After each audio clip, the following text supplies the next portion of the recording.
Hi, this is Mozart Q, the XJW heretic. It's a known fact that Yeshua, or better known in English as Jesus, is not accepted to have been the Messiah or Mashiach in Judaism. Now, I consider it to be an absolute waste of time to try to talk a Jew into believing that Jesus was the Messiah. I trust that the God of Israel, the God of the Bible, has demonstrated that he knows how best to deal with matters that are between him and his covenant people, Israel, or the Jews, if you like. Now, I don't think, therefore, that the Jews need our help. Perhaps it should be the other way around. And I find that the Jews have an impressive understanding of what the Messiah will do when he returns to Jerusalem in future. So when a Jewish rabbi is talking, the best place that I choose for myself is to be quiet and listen. Now, of course, I haven't always ascribed the Jews their proper respect. And the reason is, for over 2.5 decades, I was a Jehovah Witness. Now, this is a religion, or as some people put it, a cult, which I think it is, that thinks that they have taken the place of the Jews. All right? Because I understand that the Bible, from Genesis to Malachi, or even by extension, if you will, to Revelation, is telling us a narrative, a story about how the God of Abraham, Isaac, and Jacob dealt with the children of Israel. And so it's primarily a document that tells us about the Almighty God with his dealings with Israel. I think that's just the thing. But Jehovah's Witnesses, and perhaps also included are a few of the Christian churches, think that they have replaced the Jews. Now, I'm a heretic and I have my own opinion on this. And this is what I just want to share. You can give your comments, and we all learn, and we all learn through sharing knowledge. So this is what I found from my reading of the Bible is that, well, the Jehovah's Witnesses seem to be wrong. Now, let me just cite the publication because I'm just not making things up. In um, their book, what's the name of that book? Pure Worship of Jehovah Restored at Last. All right? It's a book that's based on the prophecies of Ezekiel. And in chapter 12 of this book, paragraph 11, I think this chapter, in fact, it discusses the 37th chapter of Ezekiel and how Ezekiel was commanded by the Lord to take two sticks and then bring them together, and they miraculously became but just one stick. And when this happened, the Lord explained to Ezekiel that the meaning of this is that in future, Israel will just become but one nation. Because we know that after Solomon died, from the Old Testament, that when Solomon died, the nation was divided. So you had the 10 tribes up north of the country and two tribes, the Jews and the Benjaminites, down south. But what we see in this prophecy is that God is promising that he will, in the future, make Israel but just one nation. So, in fact, in paragraph 5 of this particular publication of Jehovah's Witnesses, they acknowledge that that's actually the meaning of this prophecy. Okay? And we know that this hasn't happened yet. It's still in the future. But then they convolute things a little bit. In fact, very much. When you get to paragraph 11, they make this bold claim that actually the prophecy here is not applying to the Israelites or the descendants of Jacob, but it's applying to the Watchtower organization. How arrogant. When did this change? I thought when Jesus Christ came, all right? For you who are professing Christians, when Jesus Christ came, didn't he say that do not think I came to destroy the law of the prophets? I came not to destroy, but to fulfill. So Jesus Christ did not change anything that the prophets said. And in fact, if you read the prophecies about the destruction of Jerusalem, about how the temple will be destroyed, it also talks about how Jerusalem will be restored.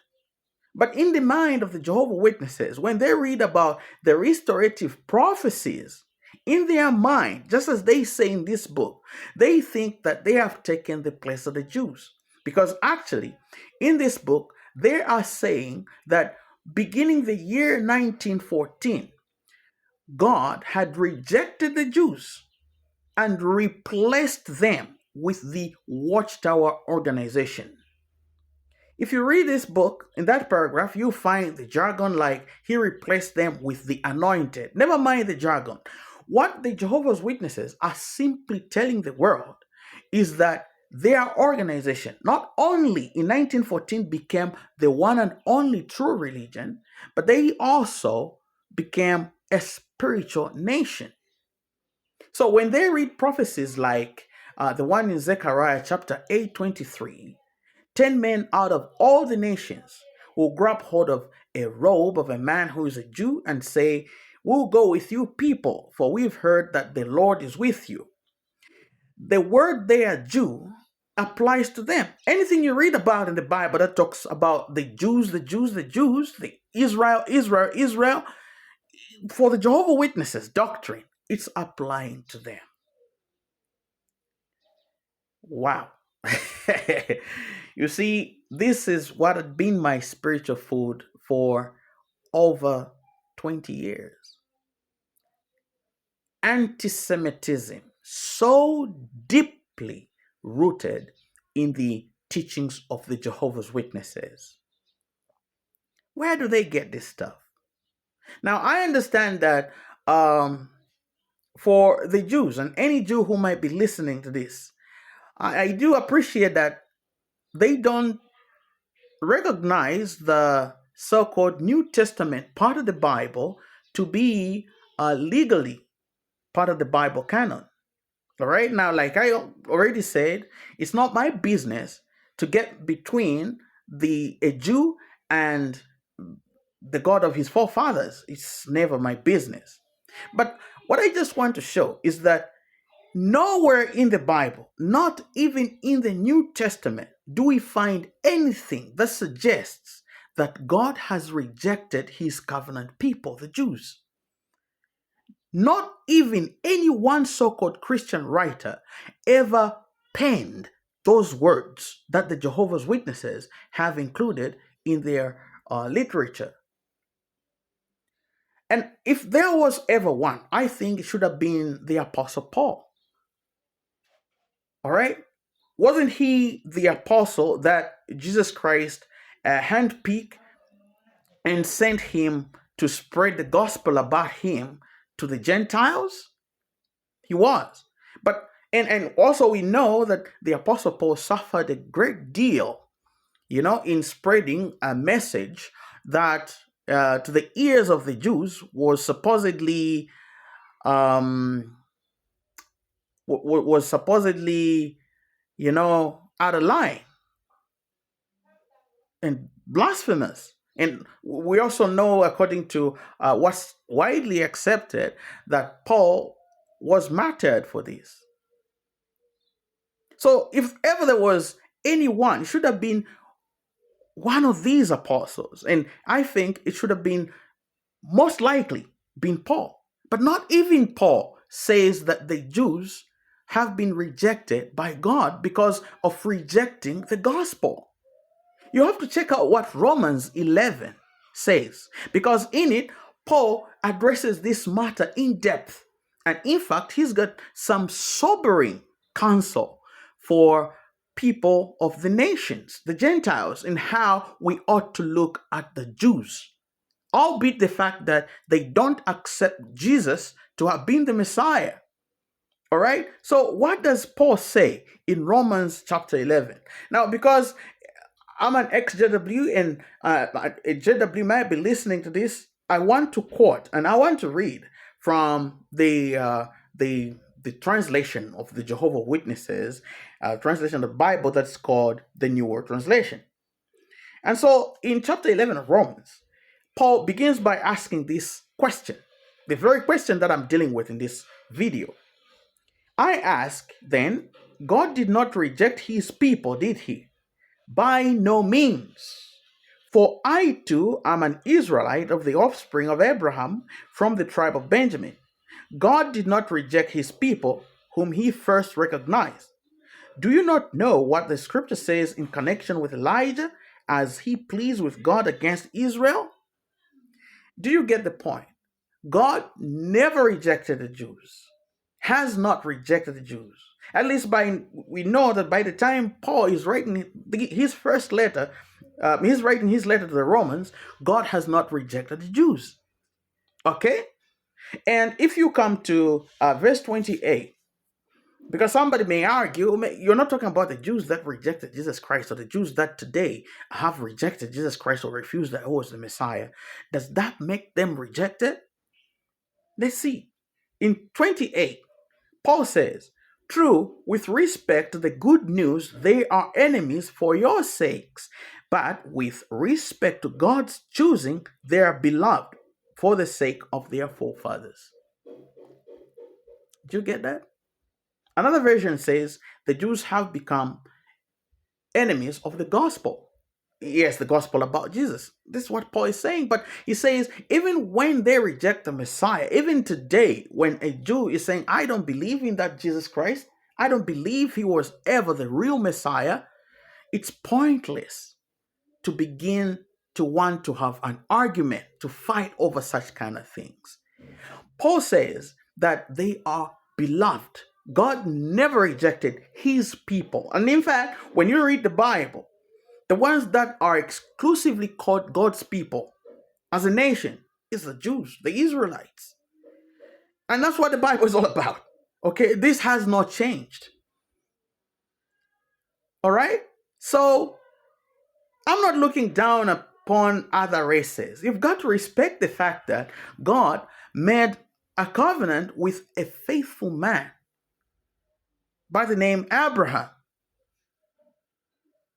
by the name Isaac, by the name Jacob. And he promised that he will keep their descendants. In fact, he had told Abraham outrightly that all the other nations will be blessed because of him. All right? So, since when did this change? Jehovah's Witnesses? Did Jesus Christ come to change this? No, he did not. He didn't come to break the prophets. He didn't come to change nothing. So I do not have a problem with the Jews sticking to the Torah, all those parts of the law that they are following. These things were meant primarily for them. And today we see that when Christians try to follow these things, it's confused them. That's what I see. It's confused them. We've got so many churches, so many denominations, and we also have cults like the Jehovah Witnesses. The point is, God has never rejected the Jews. They are still his people, and there is a lot of evidence to show that. It's just that, when you read prophecies and when you are a Jehovah Witness, you just sometimes don't get it. For instance, Jesus Christ once said, you will be objects of hatred by all nations. Whom was he telling? The Christians? The Gentiles?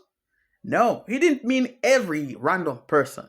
He was speaking to a nation, a people to which he himself, when he came down as God's son, belonged. He was talking to the Jews. Once you have this understanding, you will have no problem understanding the prophecies. Because Jehovah's Witnesses don't have this understanding, the Bible is so confusing to them.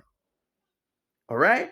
And they blow most of the prophecies out of context. They are applying things that are should apply to Judah to themselves. It's like a man who steals a will.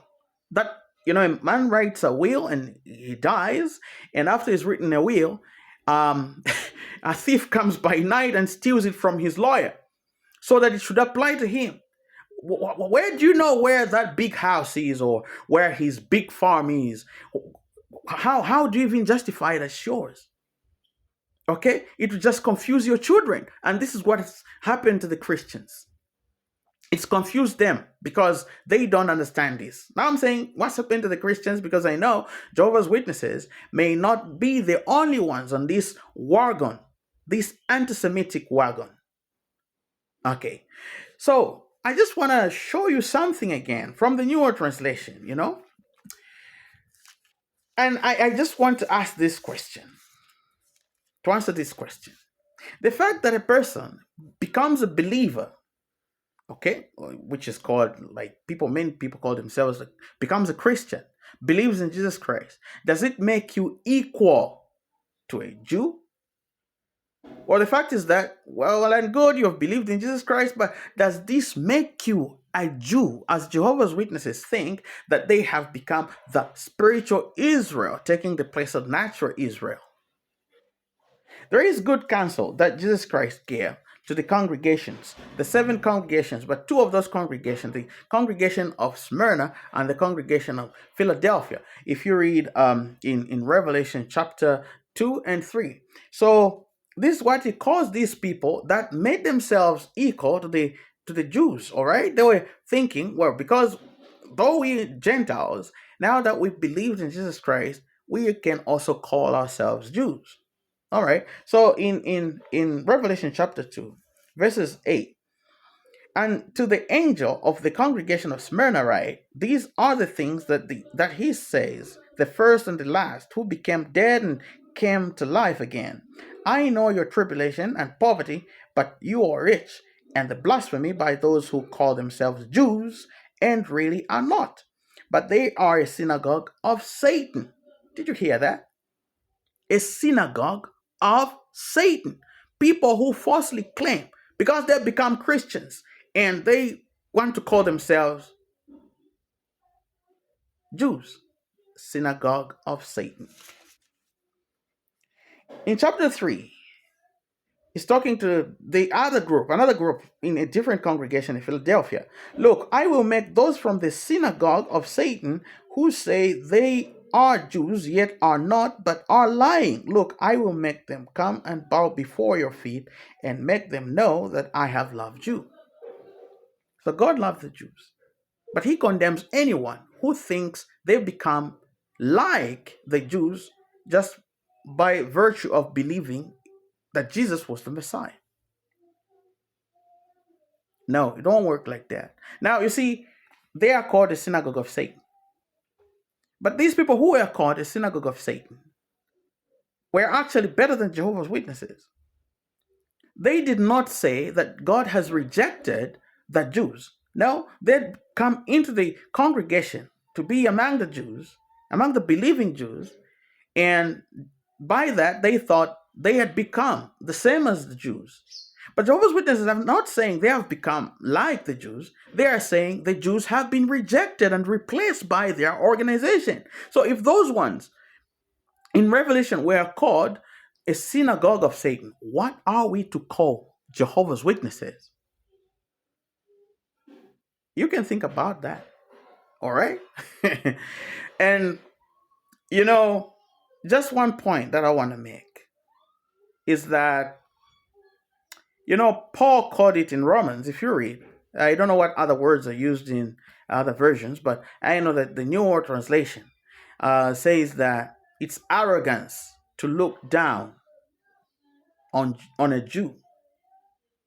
So this makes the Jehovah's Witnesses guilty of what Jesus Christ said, that the Jews will be hated in all the nations. And we know that they suffered a great deal, in the Holocaust. at Hitler's hand. They were killed in gas chambers. Now, I don't want to digress, but we know that anyone who is hating them is against God. It don't matter the fact that they don't believe in Jesus Christ as being the Messiah. It don't change anything. Perhaps, and I feel so, maybe at the moment, all they need is to honor their forefathers as prophets. That suffices for them. Whether or not a time will come when they will believe that Jesus Christ was the Messiah, well, like I said again, it's a matter that's entirely between their God and themselves. What I know is that prophecies like Zechariah 8:23, which apply to the Jews, not the Jehovah's Witness, so-called anointed ones, where it says that 10 men out of all the nations will grab hold of a robe of a man as a Jew. I think it's applying to the actual Jews. The actual Jews. When did this change in the Bible that the Jews becomes a figurative term? No Gentile is allowed to call themselves a Jew. We just saw this in Revelation.